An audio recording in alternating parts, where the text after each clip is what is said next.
سلام ګرانو لیدونکو د نن ورځې څو تازه او مهمو خبرونو ته ښه راغلاست له مینه یوټیوب چینل څخه.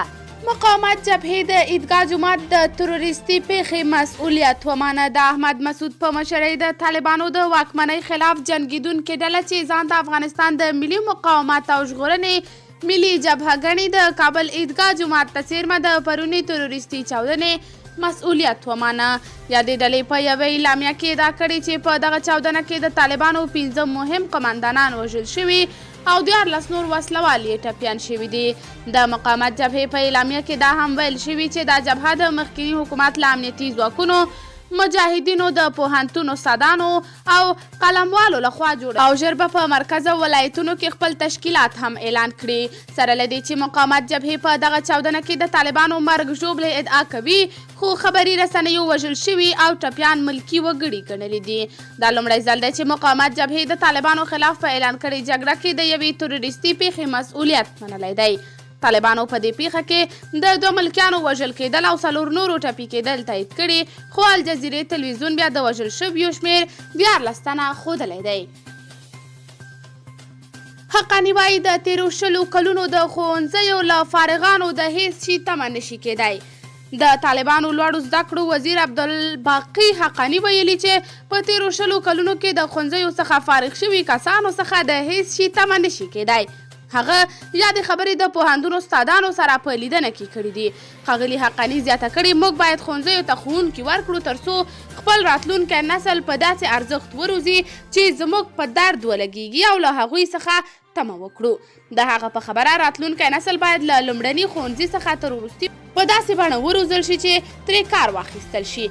ښاغلي حقانی تر دې وړاندې هم ورته جنجالي څرګندونې کړې وې چې د خلکو له پراخ غبرګونونو سره مخ شوي وي. هغه ویلي و چې په افغانستان کې ماسټري او دکتورا ارزښت نه لري، بلکې په خبره یې مدرسې او هغه کسان چې دیني زده کړې یې کړي د ارزښت وړ دي.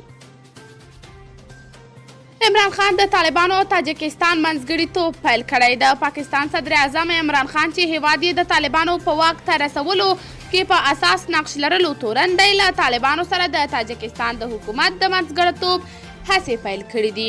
په دې لړ کې پرون د پاکستان صدر اعظم عمران خان ځان د تاجکستان له ولسمشر امام علي رحمان سره ټلیفوني خبرې کړي او د افغانستان پر وضعیت یې بحث او د نظر تبادله ورسره کړې ده.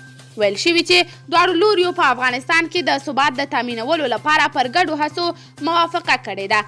د ایران رسمي خبري اژانس ایرنا په یوه مطلب کې دا خبرې د طالبانو او تاجکستان د حکومتونو ترمنځ د منځګړیتوب هڅې ګڼلې دي.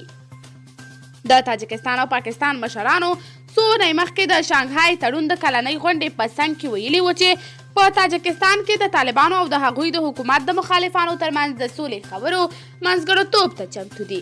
د دې خبرې په غبرګون کې طالبانو او د احمد مسعود په مشرۍ د مقاومت جبهې دواړو د خبرو او منځګړیتوب غوښتنه رد کړه. اسلامي امارت ځواکونو پاکستان ته د وسلو د لیږد مخه نیولې ده. په پکتیکا ولایت کې هغه کس نیول شوی چې غوښتل یې پاکستان ته وسلې ولېږدوي. د دې ولایت امنیتي چارواکي وایي چې ځواکونو د ګومل ولسوالۍ په اړوند سیمه کې دغه کس نیولی چې غوښتل یې پاکستان ته یو شمېر وسلې او مهمات ولېږدوي.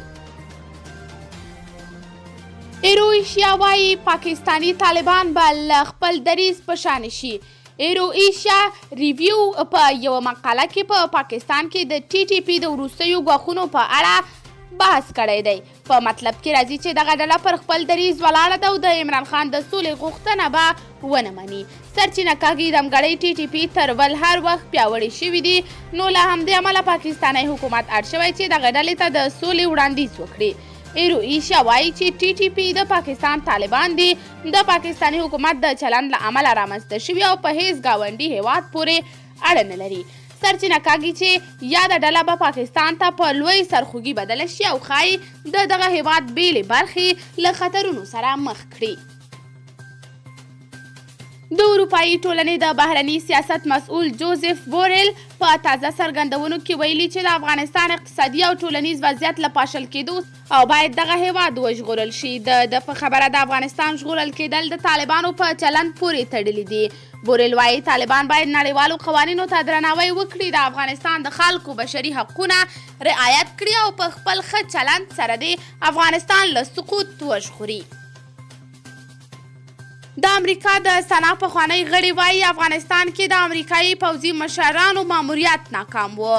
امریکا په افغانستان کې په خپل 100 کلن ماموریت کې ګڼې سترې تېروتنې وکړې. د امریکا د سنا پخوانی دیموکراتي غړي تولسی ګوبارد په یوه مرکه کې ویلي چې امریکا په تیر 100 کلن ماموریت کې په افغانستان کې سترې تېروتنې وکړې چې په پایله کې واشنګټن د نړۍ په کچه ذلیل شو. د نوموړي په خبره د امریکا موخه له ترهګرۍ سره مبارزه وه، خو په افغانستان کې د خلکو په دود، ملیتي سیستم، حکومت جوړونه او نورو مواردو کې مداخله وکړه چې د جګړې د دوام سبب شوه. ګوبارد وایي امریکا په وروستیو کلونو کې نه پوهېده چې په افغانستان کې د حضور اصلي هدف څه دی. د نوموړي په خبره ان د امریکا ولسمشران هم له خپل ماموریت ناخبره وو، خو یوازې د جګړې د دوام لپاره یې سرتیري لیږل. هغې د امریکایي پوځ پر مشرانو هم نیوکه کړې چې یو ناکام ماموریت یې درلود او د امریکا د سپکېدو سبب شول. انټي وور وایي امریکا په 80 هیوادونو کې 250 نظامي اډې لري. امریکا له افغانستان تر وتلو وروسته د نړۍ له ډیری هیوادونو خپلې نظامي اډې راټولوي. انټي وور نشریې په یوه مطلب کې لیکلي دي چې امریکا د نړۍ په 80 هیوادونو کې 250 نظامي اډې لري چې د بشریت په تاریخ کې هیڅ هیواد په نورو هیوادونو کې دومره ډیرې نظامي تاسیسات نه لرل. نشریه وایي دا اډې هر کال میلیارډونه ډالر لګښتونه لري چې د امریکا ملا ماتولی شي. انټي وور نشریه لیکي بایډن غواړي د همدې لګښتونو د کمولو او خپلو خلکو د غوښتنو د منلو لپاره په ځینو هیوادونو کې نظامي اډې وتړي چې له همدې امله یې په افغانستان کې هم سترې نظامي اډې یا له باګرام تړل کېدل هم تایید کړل. نشریه په دې مطلب کې لیکي چې دغه اډې په ډیری هیوادونو کې د ناندریو او کشمکشونو سبب دي، خو په ځینو کې بیا د ګټې وټې سبب شوي دي. انټي وور وایي په ټوله کې د امریکا نظامي اډې د چاپیریالي ککړتیا، سیاسي کشمکشونو او د هیوادونو ترمنځ د واټنونو سبب شوي دي. او وروستی خبر دا چې امریکا د اروپایي هیوادونو د یووالي لپاره هڅې پیل کړي دي.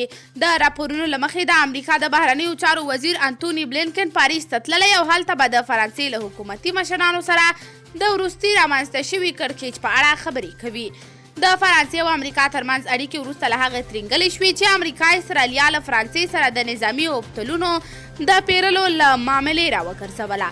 فرانسه وایي امریکا د دوی په سوداګریزو معاملاتو کې مداخله کوي او دا د ټولو نړیوالو قوانینو خلاف دي چې په همدې لړ کې یې خپل سفیر له واشنګټنه راغوښته. اوس امریکا وایي هیڅوک